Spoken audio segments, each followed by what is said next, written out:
Hola, ¿qué tal amigos? Bienvenidos a este canal. El día de hoy vamos a tener un invitado muy especial, Juan José Hernández. Buenas noches. Él es un estudioso de la Biblia, ha dedicado gran parte de su vida al estudio de la palabra y lo quise invitar porque escuché un estudio que él dio y que se me hizo súper interesante, muy valioso y surgieron también muchas dudas. Entonces, pues, él está aquí para aclararlas. Pues para aclarar estas dudas. El tema del estudio que vimos fue ¿Es la Biblia la verdad? Y bueno, el propósito de esta entrevista es darles más información para que puedan tener una respuesta a esta pregunta. Y bueno, pues muchas gracias por estar aquí, No, Juanjo. gracias por la invitación, Linda, y pues esperemos que podamos ayudar un poco a aclarar las dudas que haya. Sí te puedo decir Juanjo, ¿verdad? Sí, claro, por supuesto. Juanjo. Primero que nada, Juanjo, quería preguntarte ¿qué es la Biblia? Bueno, la Biblia son escritos que se hicieron a través de muchos años, a través del pueblo de Israel o los hebreos, y que pues han llegado hasta nuestros días en este documento que es la Biblia. Son 66 libros y estos libros pues fueron escritos más o menos entre el año 2000 antes de Cristo al año 100 de nuestra era, más o menos, unos 2000 años, 2000 y fracción de años. Ok, o sea, 2000 antes y 2000 después. No, 2000 antes de Cristo al 100 de nuestra era, al año 100. Entonces, más o menos son unos 2000 años, un poquito más de 2000 años es lo que consideran los estudiosos que son el tiempo en que se desarrolló estos 66 libros. Ok, súper bien. Qué interesante. Oye, Juanjo, ¿y de qué trata la Biblia principalmente? Bueno, principalmente, aunque aborda todos los temas, el personaje y el foco es Jesucristo, que es el Salvador de la humanidad, y es lo que conocemos como el Mesías, ¿no? Y trata desde Génesis hasta Apocalipsis todo el desarrollo de la historia de la venida de Cristo a salvarnos y su pronto regreso. Ok, muy bien. ¿Por qué se dice Antiguo Testamento y Nuevo Testamento? Ok, la Biblia está dividida en dos partes, que nosotros la conocemos como el Antiguo Testamento y como el Nuevo Testamento, como bien dices. La palabra testamento nosotros la podemos relacionar así como cuando alguien muere y deja su testamento, ¿no? Uh-huh. Pero en la Biblia la palabra testamento significa pacto, ¿sí? Okay. O imagínate un contrato. Sería lo que podríamos traducirlo exactamente. Entonces, hay Antiguo Testamento o Antiguo Pacto que se desarrolla desde la creación en Génesis hasta que va a llegar el Mesías. Esto es más o menos 400 años antes de Cristo. Y el Nuevo Testamento implica un poco antes de que nace Cristo hasta el final de los tiempos, ¿no? O sea, hasta la eternidad, en cuanto a lo que describe. En cuanto a los escritos, como dijimos, fueron más o menos 2000 años antes de Cristo, y luego en los primeros, más o menos del año 40 al año 95, lo que se calcula, se escribió todo lo que conocemos como el Nuevo Testamento. Okay. El Antiguo Testamento está escrito en hebreo. Ok. Hebreo, unas partes en arameo y algunas fracciones en algunas lenguas del Medio Oriente, y el Nuevo Testamento básicamente está escrito en griego con también un poco de arameo, pero digamos que el Antiguo Testamento es hebreo y el Nuevo Testamento es griego. Oye, Juanjo, me imagino que el Antiguo Testamento se escribió en hebreo porque pues fue un libro escrito por y para los hebreos, ¿no? O sea, para los judíos. Sí, son todas lo que conocemos como las escrituras, fueron escritas a través del pueblo de Israel, ¿no? O los hebreos, los descendientes de Eber. Eber es el abuelo o bisabuelo de Abraham viene Isaac, y de Isaac viene Jacob es Israel, y de él vienen las 12 tribus, y de ahí se forma la nación de Israel. Pero, sí, como tú dices, o sea, fue escrita a los hebreos, pero tiene un alcance a toda la humanidad. O sea, fue escrita específicamente para el pueblo de Israel como portadores de la revelación divina, pero era para predicarla a toda la nación. Ok, ¿y por qué el Nuevo Testamento en griego? Ok, bueno, es que solamente hay un momento en la historia, o sea, cuando vemos las escrituras, solamente hay un momento en la historia cuando podía venir Jesús. Porque a veces la gente pregunta, bueno, es que ¿por qué no vino ahorita, no? ¿Por qué no vino antes? ¿O por qué no vino en el 1800? No, porque tú cuando vas a la escritura y la estudias, solamente hay un momento en la historia de la humanidad en que podía venir Cristo. Y ese es el momento en que vino. O sea, no hay otro espacio en todo el tiempo, en toda la historia de la humanidad, donde se dieran todas las condiciones para que viniera Jesús. Una de esas condiciones principales era que tenían que estar bajo un imperio, sojuzgados, el pueblo de Israel, y tenía que haber una difusión a través de un idioma, que esto es el griego. Entonces, en el año 0 de nuestra época, o en el primeros años de nuestra era, el Imperio Romano domina todos los pueblos en Europa y Medio Oriente, y el idioma que se usa para comerciar en todo el Imperio Romano es el griego, lo que nosotros conocemos como el griego koiné o el griego común, ¿no? Entonces, ese es el idioma que se habla y es lo que hoy vendríamos a decir el inglés, ¿no? Sí, que como el idioma mundial. Como el idioma que se usa para comerciar. O sea, yo donde trabajo tengo relación con gente de Oriente y gente de Europa y gente de Estados Unidos y nos comunicamos todos en inglés, ¿no? Sí. Entonces, digamos que sería el equivalente hoy en día el griego koineo común. Oye, Juanjo, o sea, tú comentas que Jesús tenía que venir como que en un tiempo en específico. Esa era como parte de una profecía o algo así. Todas las profecías convergen en esa época. Sería muy largo entrar a todas las profecías, pero las profecías, cuando tú las analizas y ves, solamente se pueden dar en ese momento de la historia de la humanidad. Y hablando de las profecías, muchas veces escuchamos que se refieren a la Biblia como un libro de profecías. ¿Esto es cierto? Sí, si nosotros entendemos, la palabra profecía significa hablar la palabra de Dios. ¿No? Porque toda la Biblia es revelada por Dios, entonces toda la Biblia es una profecía, porque Dios revela su palabra a hombres de todo tipo y de toda forma, o sea, desde arrieros, cantores, reyes, sacerdotes. O sea, Dios usó a diferentes tipos de personas a través de la historia, todos israelitas, y no es que hablaran por sí mismos, sino Dios traía la revelación. Entonces decían, bueno, a mí Dios me dijo esto. Entonces, esto es lo que dijo Dios, eso era profecía. Lo cierto es que hoy en día la palabra profecía la identificamos como algo que es hacia el futuro. Lo cual no siempre es así, sino Dios podía estar revelando principios, leyes universales, y si un porcentaje alto, no sé exactamente qué porcentaje, pero tal vez más de un tercio de la profecía es eventos futuros, para que nosotros supiéramos. O sea, Dios sí quiere que sepas las cosas que van a venir. Y Dios quiere que sepas y tengas certeza. Y Él te lo dice para que cuando sucedan, tú estés seguro. Entonces se han ido cumpliendo las profecías en el tiempo, precisas y exactas. El volumen principal de las profecías hablan del Mesías, de su primera venida, que ya fue hace 2024 años, según nuestro calendario, que está un poquito desfasado, pero más o menos un poquito más de 2000 años, y vendrá su segunda venida, que está prácticamente por suceder en cualquier momento. Justo eso era lo que te iba a preguntar, que si hay profecías que hablen de Cristo, y si es así, que ya me lo confirmaste, ¿me podrías mencionar o me podrías hablar un poquito de las profecías? No sé cuántas hay, o alguna, que me menciones alguna profecía que hable de Jesús. En el Antiguo Testamento hay muchas profecías acerca de Jesús. Principalmente hay más de 300 acerca de su primera venida. O sea, de la venida, de cuándo iban a ser, de dónde iban a ser, de quién iban a ser, en qué fecha iban a ser, en qué ciudad iban a ser, cómo iba a crecer, dónde iba a crecer. O sea, hay todo santo y seña.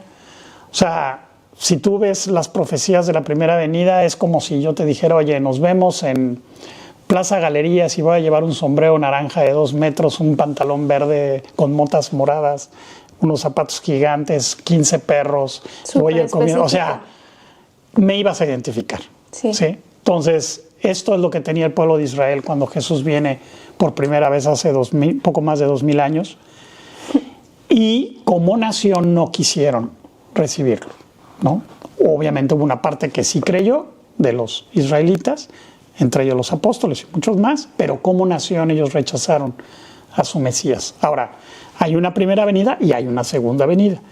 Tanto en el Antiguo Testamento como en el Nuevo Testamento hay profecías de esta segunda venida, que son más que de la primera. Oye, Juanjo, y ahora que estamos en época navideña, que, bueno, lo principal es celebrar el nacimiento de Jesús, ¿podrías mencionarnos algo de alguna profecía o algo de su nacimiento, de su vida? Sí. Bueno, la palabra Navidad significa natividad, ¿no? Como te decías, que significa nacimiento, natividad en latín, que significa nacimiento, y es cuando Jesús viene.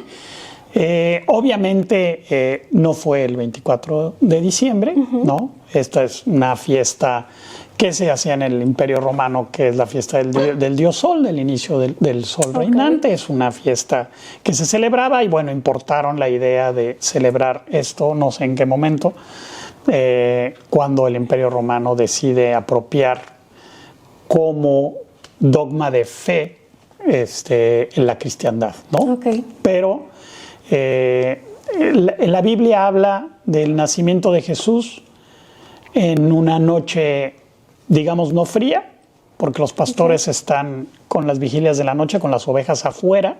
Entonces, esto solamente sucede en el verano o en el otoño. Y, o sea, que seguramente Jesús nació entre julio y septiembre, ¿no? Es lo que podemos pensar por lo que la Escritura dice. Sí nos da el tiempo y el año, que hoy sabemos que es el -4. Antes en nuestro calendario Jesús nace en el -4. Y sabemos que nace en Belén, porque esto estaba pronunciado, Belén Efrata, porque hay varias ciudades Belén en Israel, pero Belén Efrata es una ciudad de Judá, que es la ciudad de David, o sea, donde era oriundo el rey David. Y Jesús es un descendiente directo del rey David por el lado de José y por el lado de María, aunque José es su padre adoptivo o putativo, pero él tiene, vamos a llamarle así, herencia o derecho al trono de Israel por parte de madre y por parte de padre, digámoslo así. Wow, mucha información. Sí, para que... Pero está súper interesante. Oye, a ver, y entonces, profecías que hablen sobre su crucifixión. Ok, hay muchas profecías que hablan de la crucifixión, pero probablemente la más impactante es el Salmo 22. Salmo 22 narra, es un salmo escrito por David, ¿no? Y David narra situaciones ahí que obviamente no le están pasando a él, sino que Dios le está revelando lo que pasaría. Y, por ejemplo, inicia diciendo, Dios mío, ¿por qué me has desamparado? Jesús cita este versículo en la cruz. Y obviamente en aquel entonces, pues los israelitas no había Biblias como tal, había rollos, y lo que ellos hacían era memorizar los pasajes. Entonces, si yo citaba la primera línea del pasaje, yo estaba citando todo el pasaje, ¿no? Entonces, Jesús está citando el Salmo 22 en la cruz, y arranca diciendo esto, y este salmo está escrito por David, y por ejemplo menciona tal vez de las partes más impactantes cuando dice, he sido derramado como aguas, todos mis huesos se descoyuntaron, mi corazón fue como cera, ¿no? O sea, esto habla de que en el original quiere decir que se derritió su interior, o sea, sus entrañas. Y es lo que Juan ve cuando el centurión lo lancea para ver si está muerto. Y dice Juan que sale agua y sangre, y esto solamente sucede cuando explotan las vísceras. Entonces, esto habla específicamente de eso. Entonces, otro pasaje, por ejemplo, muy impactante es cuando dice en el versículo 16, dice, porque perros me han rodeado, me han cercado cuadrilla de malignos, horadaron mis manos y mis pies. Wow. Evidentemente a David nunca le horadaron las manos ni los pies, ¿no? Pero aquí hay un detalle muy importante. Cuando dice perros, es como los judíos se referían, o los israelitas se referían a los gentiles. De una manera un poco despectiva, digámoslo así. Muy. Y luego dice, me rodearon cuadrilla de malignos, o sea, habla de enemigos, y también, bueno, lo de horadaron mis manos y mis pies, ¿no? Entonces, hay muchos detalles en el Salmo 22 que hablan de la crucifixión específicamente. De hecho, tal vez haya más detalles en el Salmo 22 que en los evangelios de la crucifixión. Sí, era lo que te iba a comentar, que lo podemos ver en el Antiguo Testamento, en este versículo, y también en el Nuevo Testamento, Así es. en todos los evangelios, cita como esto. Sí, Mateo, Marcos, Lucas. Sí, los 4 evangelios, evangelio quiere decir buena noticia, ¿no? Los 4 evangelios, los 4 tocan la escena de la crucifixión. Es uno de los pasajes, o es una de las escenas que los 4 evangelios mencionan, unos con más detalle, otros con menos detalle, pero los 4 evangelios tocan este punto. David, ¿cuánto tiempo antes de Jesús lo más o menos mencionó? Este pasaje debe ser como del 900 antes de Cristo. Okay. Más o menos, tal vez un poquito antes. Sí, más o menos. Más o menos, Wow, entre el 900 y el 1000 antes de Cristo, Dios está usando a David para profetizar lo que pasaría en la cruz del Calvario. Súper interesante. Oye, Juanjo, ¿y hay alguna profecía que hable de Cristo, de Jesús, que no se que no se cumpliera? Bueno, de las de la primera venida, pues todas se cumplieron. Okay. Pero hay muchas que todavía no se cumplen porque todavía no sucede la segunda venida. O sea, Jesús prometió regresar, ¿sí? A establecer el reino. Entonces, obviamente, pues los apóstoles pensaban que pues iba a ser luego. Pero pues no sabían que iba a haber este periodo de la iglesia. Pero por las diferentes profecías que se han venido cumpliendo, y tal vez la más importante es el regreso de Israel a su territorio, lo cual es algo que jamás ha pasado en la historia y solamente va a pasar con Israel porque es algo que Dios profetizó. Y bueno, ya tenemos desde hace prácticamente 75 años, ¿no? Del 48 a ahorita, pues 76 años del regreso de Israel a su territorio formalmente, aunque esto empieza desde finales del 1800. Okay.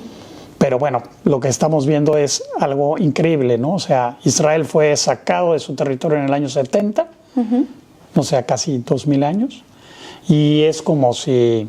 70 años 70, después de Cristo, o sea, casi 2000 años, y han regresado a su territorio después de casi 1900 años. O sea, sería como si ahorita llegaran y quitaran los olmecas y los tlaxcaltecas al gobierno mexicano a recuperar la nación mesoamericana, ¿no? Y eso que ellos son más o menos como del 1000 de nuestra era, o sea, aquí estamos hablando 2000, o sea, el doble, y que ellos vinieran a reclamar su tierra y la recuperaran de manera milagrosa, ¿no? Que fue lo que pasó con Israel.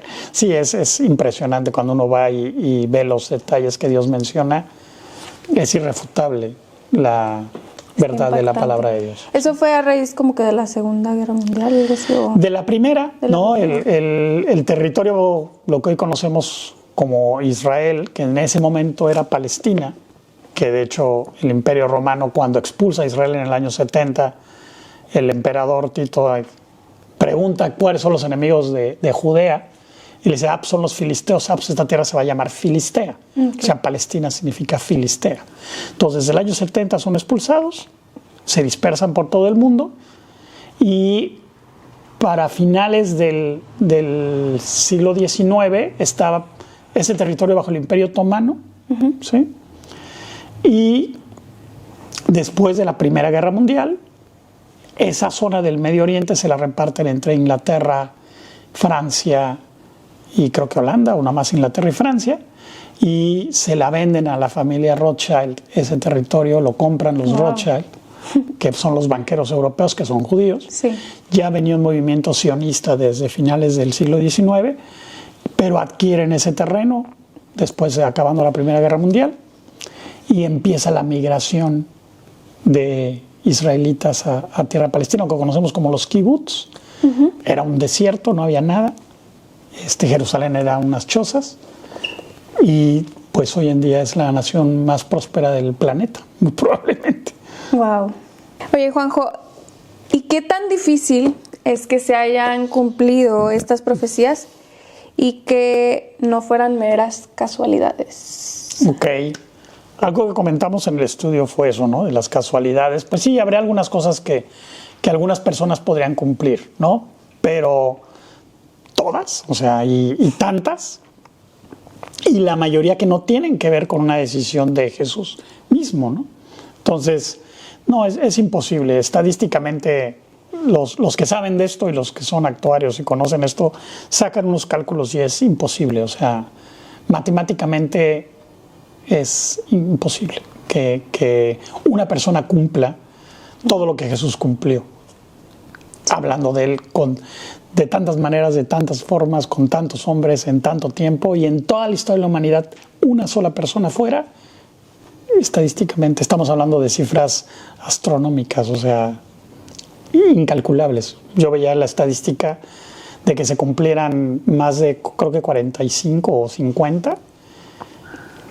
Nos tardaríamos 10 millones de años en contar el número que da.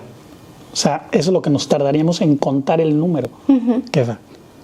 Sí. O sea, es algo que no tenemos ni cabeza para que... O sea, es imposible que esto se haya cumplido por casualidad.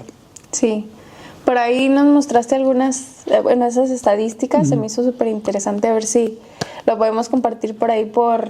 Sí, ahí hablamos de 8 profecías y luego de otra cantidad, no me acuerdo cuántas, pero hicimos el análisis con 8 y daba un número muy interesante. Sí, muy grande.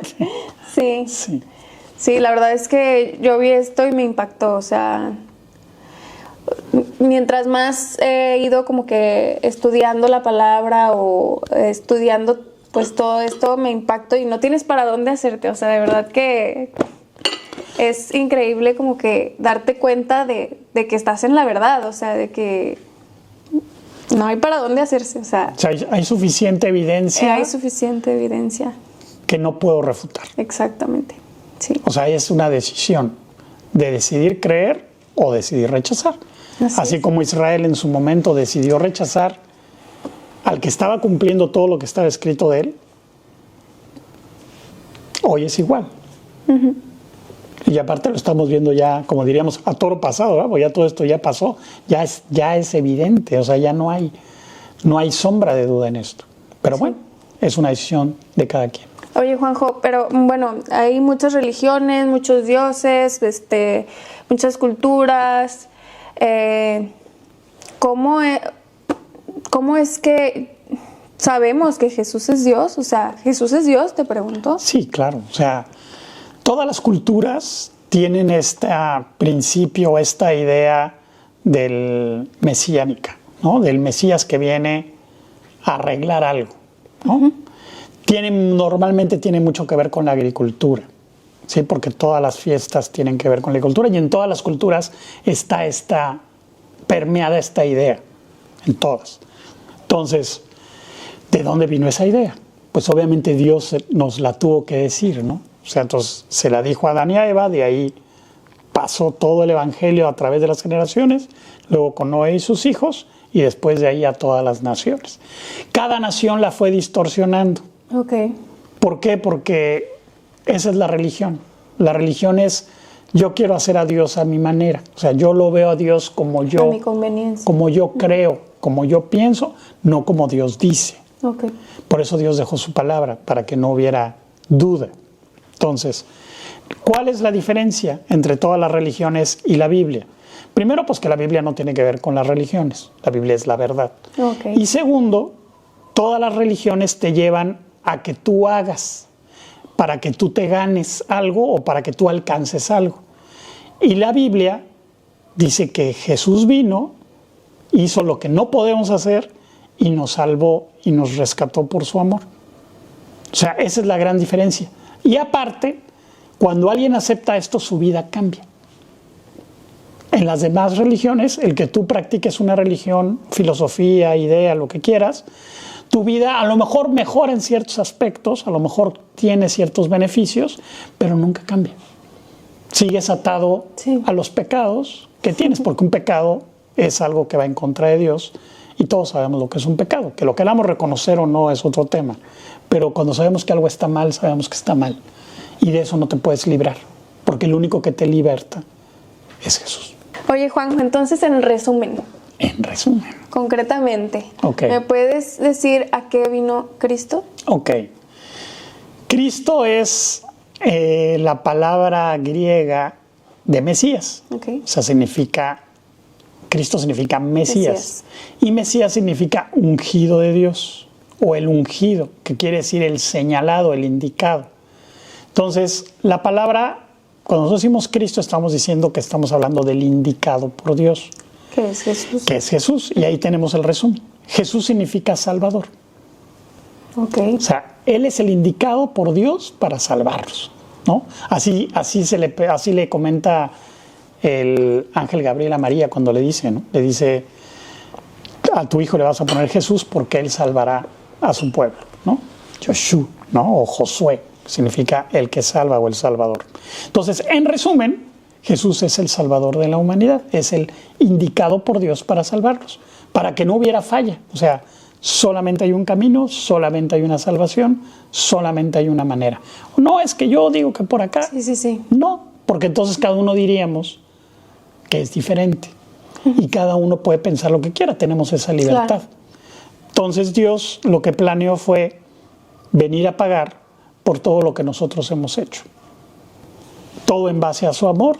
Él ya hizo todo lo que se tiene que hacer, o sea, vivió una vida sin pecar. Eso es Jesús, es el Cordero de Dios que quita el pecado, porque Él no tiene pecado, y se subió a la cruz para pagar tu deuda, la mía y la de todos.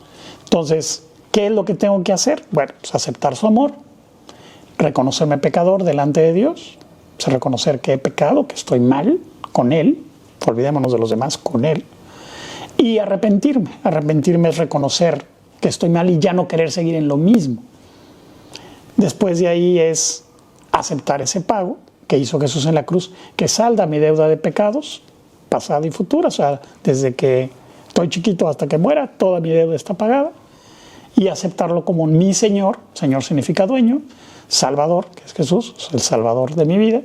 Y depositar mi confianza en este hecho específico del pago en la cruz. O sea, poner mi fe, mi confianza en lo que Él hizo por mí. No en que yo tengo que hacer algo o confiar en otra cosa, ¿no? Y esto es un acto de fe, pero es un acto de fe concreto y que sí es pensado. O sea, la fe no es ciega, la fe es algo que tú sabes que está correcto, aunque tienes que dar el paso para comprobarlo, digámoslo así. Yo puedo tener fe en que esta mesa me va a salvar, y al momento que yo voy y la agarro me doy cuenta que pues, no puedo hacer nada por mí, ¿no? En cambio, si yo creo que Jesús me va a salvar y creo, al momento que lo agarro, al momento que lo acepto, viene ese cambio y esa nueva vida que Él promete a través de su Espíritu. Sí, o sea, te das cuenta que es real y que hay un cambio. Es verdad. Hay un cambio en vida y pues En obviamente en muerte, ¿no? O sea, morimos Para siempre. y somos Salvos, lo que la Biblia dice, salvos o salvados. Sí. Así es. Y es un regalo, es gratis. O sea, no tengo que hacer nada. Nada no más tengo que creer. Creer lo que dice la palabra de Dios. Tener fe. Confiar en Él. Ok.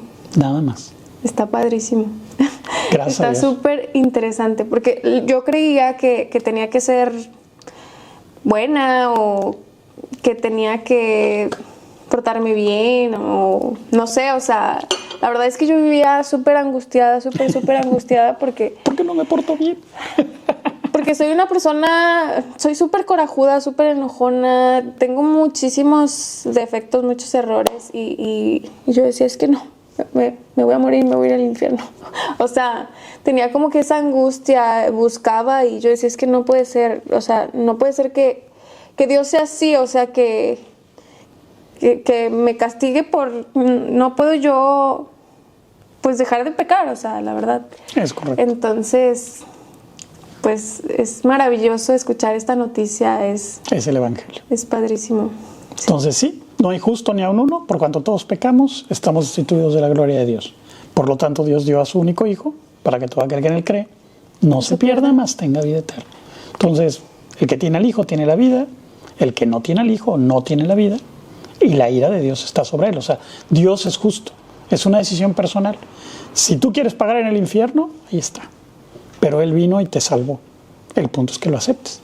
Oye, Juanjo, ¿y cómo Bueno, para las personas que nos están escuchando, ¿cómo le podemos hacer para aceptar este pago, para invitar a ese cambio en nuestras vidas, ese cambio así como me invitaste hoy a tu casa de venir?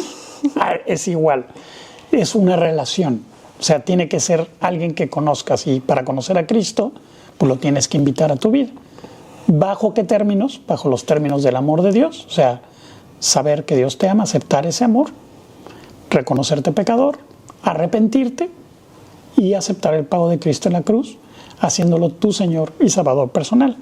El pasaje más usado, digamos, para entender esto es Apocalipsis 3:20, que dice: he aquí yo estoy a la puerta y llamo, si alguno oye mi voz y abre la puerta, entraré a él y cenaré con él y él conmigo.